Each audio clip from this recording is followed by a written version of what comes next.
السلام علیکم ورحمۃ اللہ وبرکاتہ۔ میرے پیارے آقا علیہ الصلاۃ والتسلیم کے پیارے دیوانوں، خاتون جنت حضرت فاطمۃ الزہرا رضی اللہ تعالیٰ عنہا کی کنیزوں، عورتوں کی حکایات اس درس کے 20ویں ایپیسوڈ میں آپ تمام کا استقبال ہے۔ میرے ساتھ مل کر درود شریف کا نذرانہ ضرور پیش کریں۔ الصلاۃ والسلام علیک یا رسول اللہ، الصلاۃ والسلام علیک یا حبیب اللہ، الصلاۃ والسلام علیک یا نبی اللہ، وعلی آلک واصحابک یا نور اللہ صلی اللہ تعالی علیہ وسلم۔ حکایت نمبر 30، نکاح اور رخصتی ماہ شوال میں۔ ام المومنین حضرت عائشہ صدیقہ رضی اللہ تعالیٰ عنہ کا نکاح ماہ شوال میں ہوا اور رخصتی بھی ماہ شوال میں ہوئی۔ اس لیے حضرت عائشہ صدیقہ رضی اللہ تعالیٰ عنہ اس مہینے میں شادی کی تقریب کو زیادہ پسند کرتی تھیں اور فرماتی تھیں میرا نکاح بھی اور رخصتی بھی شوال میں ہوئی اور مجھ سے زیادہ خوش قسمت شوہر کے نزدیک کوئی نہیں۔ دراصل کسی زمانے میں شوال ہی کے مہینے میں طاعون کا دورہ پڑا تھا، اس لیے لوگ اس مہینے کو منحوس سمجھتے تھے۔ حضور اکرم صلی اللہ علیہ وسلم کا اس مہینے میں نکاح کرنا اور رخصت کرانا گویا عرب کی وہم پرستی کو دور کرنا تھا۔ سبق: افسوس کہ آج کل کے مسلمان بھی اسی قسم کی توہم پرستیوں میں مبتلا ہو گئے ہیں۔ چنانچہ ہمارے یہاں یہ خود ساختہ مسئلہ عام ہے کہ 2 عیدوں کے درمیان نکاح نہیں ہوتا۔ چنانچہ ہمارے قصبے میں ایک لڑکا کویت سے چھٹی لے کر اپنی شادی کے لیے گھر آیا۔ رمضان شریف کا مہینہ تھا اور چھٹی اس کی تھوڑی تھی۔ اس کی شادی شوال میں مقرر ہوئی، لیکن محلے والوں نے شور مچا دیا کہ 2 عیدوں کے درمیان نکاح نہیں ہوتا۔ لڑکے کے والدین میرے پاس آئے، یعنی صاحب کتاب مولانا ابو النور بشیر رحمۃ اللہ علیہ کی بارگاہ میں وہ حاضر ہوئے اور بڑے پریشان ہو کر پوچھنے لگے کیا یہ مسئلہ ہے؟ میں نے کہا بالکل غلط ہے، یہ کوئی مسئلہ نہیں۔ پھر میں نے کہا آپ ان خود ساختہ مفتیوں سے پوچھیں کہ ہم شادی کب کریں۔ کہنے لگے وہ کہتے ہیں بقرہ عید گزر جانے کے بعد۔ میں نے کہا ان سے کہو کہ بقرہ عید گزر جانے کے بعد شادی کی تو اگلی عید الفطر بھی تو آنے والی ہے۔ اس عید بقرہ کے بعد شادی کی گئی تو آنے والی عید الفطر کے پیش نظر شادی تو پھر بھی دونوں عیدوں کے درمیان ہی ہوگی۔ ان سے پوچھو کہ اب تم ہی بتاؤ وہ کون سا مہینہ ہے جو 2 عیدوں کے درمیان نہ ہو۔ اس پر وہ بیچارے مطمئن ہو گئے۔ نزہۃ المجالس میں اسی پیج پر ایک روایت مذکور ہے کہ شوال میں نکاح مستحب ہے، مگر یار لوگ کہتے ہیں کہ 2 عیدوں کے درمیان نکاح جائز نہیں۔ اسی طرح جو لوگ محرم شریف کے مہینے میں نکاح کرنے کو ناجائز سمجھتے ہیں، یہ مسئلہ بھی کوئی نہیں۔ یہ لوگ تو ادھر میدان کربلا میں حضرت سکینہ اور امام قاسم رضی اللہ تعالیٰ عنہ کا نکاح ہونا بیان کرتے ہیں اور مصنوعی روایت سنا سنا کر لوگوں کو رلاتے ہیں، اور ادھر ہمیں کہتے ہیں محرم شریف میں نکاح نہ کرو۔ اس طرح تو سال بھر میں کوئی دن ایسا نہیں جس میں کوئی نبی، ولی، شہید نہ ہوا ہو یا ان کا وصال نہ ہوا ہو۔ سب سے زیادہ رنج دہ اور تکلیف دہ وہ دن تھا جس دن حضور اکرم صلی اللہ علیہ وسلم کا وصال ہوا۔ اس طرح تو ربیع الاول شریف میں بھی نکاح کرنا غلط ہوگا۔ یوں ہی ایک غلط مسئلہ یہ بھی مشہور ہے کہ جس چھری میں 3 کیلیں نہ ہوں اس سے جانور کا ذبح کرنا جائز نہیں۔ یہ غلط مسئلہ بھی عام ہے کہ عورت مرغ کو ذبح نہیں کر سکتی ہے، خاوند کو چاہے تو ذبح کر دے لیکن مرغ کو ذبح نہیں کر سکتی۔ رمضان شریف میں آئینہ دیکھو تو روزہ ٹوٹ جاتا ہے، سرما لگاؤ تو روزہ ٹوٹ جاتا ہے۔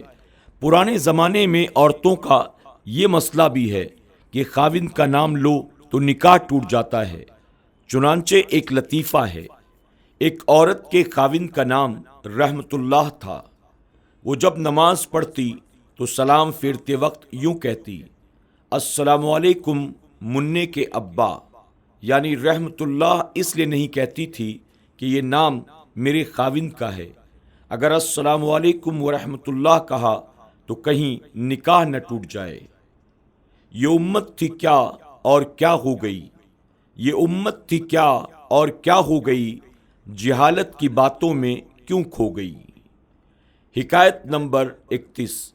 حضور صلی اللہ علیہ وسلم اور عائشہ صدیقہ رضی اللہ تعالیٰ عنہ۔ حضرت عائشہ صدیقہ رضی اللہ تعالیٰ عنہ فرماتی ہیں کہ ایک بار حضور اکرم صلی اللہ علیہ وسلم نے مجھ سے فرمایا کہ جب کبھی تم مجھ سے راضی ہوتی ہو میں جان لیتا ہوں، اور جب کبھی تم مجھ سے خفا ہوتی ہو تو بھی میں جان لیتا ہوں۔ ماں عائشہ صدیقہ رضی اللہ تعالیٰ عنہ نے عرض کیا، وہ کس طرح؟ حضور اکرم صلی اللہ علیہ وسلم نے فرمایا، تم جب راضی ہو اور خوش ہوتی ہو تو قسم کھاتے وقت یوں کہتی ہو، مجھے محمد کے رب کی قسم، اور جب کبھی خفا ہوتی ہو تو قسم یوں کھاتی ہو، مجھے ابراہیم کے رب کی قسم۔ حضرت عائشہ صدیقہ رضی اللہ تعالیٰ عنہ نے عرض کیا، بے شک یا رسول اللہ صلی اللہ علیہ وسلم بات ایسی ہی ہے، لیکن یا رسول اللہ صلی اللہ علیہ وسلم میں صرف آپ کا نام ہی چھوڑتی ہوں، محبت تو آپ کی بدستور میرے دل میں ہمیشہ رہتی ہے۔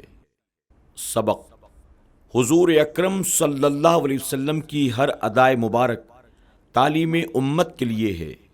اس واقعے میں ہمارے لیے یہ سبق ہے کہ گھر میں اگر کبھی میاں بیوی میں کچھ اختلاف ہو جائے تو اسے بڑھانا نہیں چاہیے، بلکہ نرمی و پیار ہی سے اس کا تدارک کر لینا چاہیے، اور مرد کو تحمل و برداشت سے کام لے کر پیار ہی پیار میں بیوی کو خوش کرنا چاہیے۔ اس قسم کی باتیں گھر میں ہوتی رہتی ہیں۔ مرد حضور کی سنت اختیار کرے اور عورتیں ماں عائشہ صدیقہ رضی اللہ تعالیٰ عنہ کی سنت اپنائیں، یعنی دل میں مرد کی محبت و تعظیم بدستور قائم رکھیں۔ اگر حضور صلی اللہ علیہ وسلم کی اس ادائے مبارک اور ماں عائشہ صدیقہ رضی اللہ تعالیٰ کے محبت بھرے جواب کو اپنا لیا جائے تو کسی گھر میں ناچاقی باقی ہی نہ رہے۔ آج کل تو یہ حال ہے کہ بیوی مرد سے ذرا خفا ہوئی تو وہ صرف یہ کہ مرد کا نام لینا چھوڑ دیتی ہے، اس کا گھر بھی چھوڑ کر مائکے جا بیٹھتی ہے، اور دل میں خاوند کا بغض و عناد بھر کر اسے گالیاں دیتی ہے۔ ماں باپ کے گھر جا کر ماں باپ کو خاوند کے خلاف بھڑکا کر طلاق لینے پر آمادہ ہو جاتی ہے۔ اس مغربی تہذیب کا ایک لطیفہ بھی سنتے چلیے۔ لندن کی ایک عورت وکیل کے پاس گئی اور پوچھا، کیا میں اپنے شوہر سے طلاق لے سکتی ہوں؟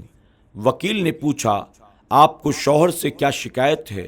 عورت بولی، ابھی میری شادی نہیں ہوئی، لیکن سوچتی ہوں اگر شادی ہو گئی اور اگر طلاق لینے کا موقع آ گیا، جو انشاءاللہ ضرور آئے گا، تو ایسے میں مجھے کیا کرنا ہوگا؟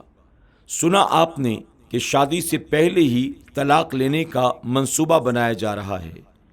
ایک دوسرا لطیفہ بھی سن لیجئے۔ ایک میم صاحبہ عدالت میں پہنچی اور جج صاحب سے کہا، میں اپنے شوہر سے طلاق لینا چاہتی ہوں۔ جج نے پوچھا، کیا بات ہے؟ دیکھیے نا، آج اس نے میرے پیارے ڈاگ کو یعنی کتے کو گھر آ کر اس کا منہ تک نہیں چوما۔ ماڈرن عورت ہے چالاکی میں طاق، ماڈرن عورت ہے چالاکی میں طاق ہے جسے محبوب شوہر سے طلاق۔ آج کے درس میں بس اتنا ہی۔ آپ تمام سے جاتے جاتے یہ گزارش ہے، آپ نے اب تک اگر SDI آڈیو چینل کو سبسکرائب نہیں کیا تو ابھی سبسکرائب کر لیں۔ آئندہ آنے والے ایپیسوڈز کی نوٹیفیکیشن کے لیے بیل آئیکن پر کلک کرنا آپ نہ بھولیں۔ ساتھ ہی ہماری حوصلہ افزائی کے لیے آپ کمنٹ بھی کرتے رہیں، اور اس کار خیر کا حصہ بننے کے لیے اسے زیادہ سے زیادہ اپنے دوست احباب کے ساتھ شیئر بھی ضرور کریں۔ اپنا خیال رکھیں، اپنی دعاؤں میں ہمیں یاد رکھیں۔ انشاءاللہ ایک نئے ایپیسوڈ اور چند نئی حکایات کے ساتھ کل پھر آپ کی خدمت میں حاضر ہوں گے۔ السلام علیکم ورحمۃ اللہ وبرکاتہ۔